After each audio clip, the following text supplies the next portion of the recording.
The term bird brain is less than flattering, but that insult might not be so accurate. Terry Belke explains why in this week's To the Outdoors.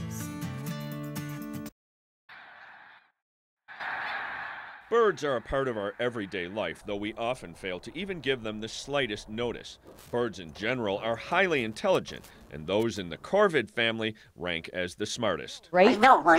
I know. The corvid family includes jays, crows, and ravens, birds that are fairly common in western New York.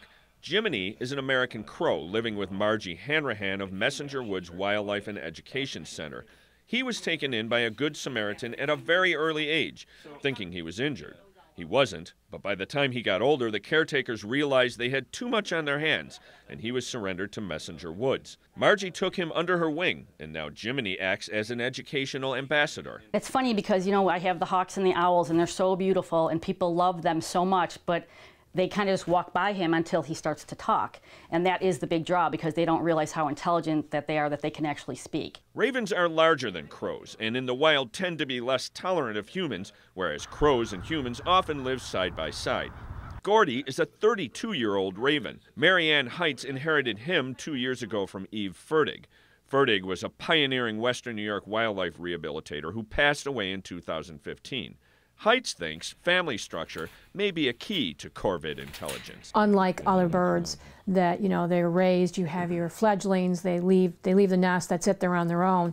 The crows and the ravens and the jays, they stay with their family units, so they're just like growing up, just like a human. Gordy can also speak, but he isn't quite as chatty as Jiminy. When he does talk, Heights says it can be a little eerie. The expert mimic sounds just like his deceased companion. It sounds like her. I get the go home.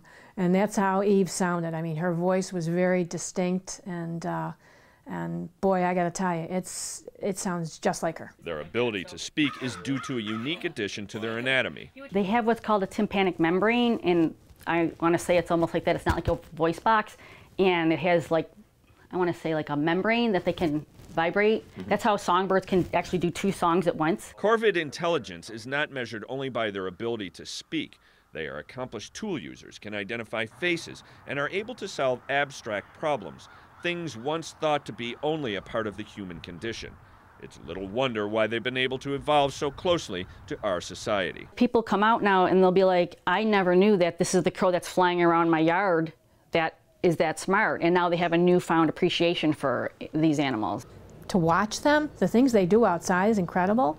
I mean, the sticks and things like that they'll carry around to use as tools. People have no idea what they're doing. They're not watching them. Enjoy them. What's up? What's up? Taking you to the outdoors, I'm Terry Belke.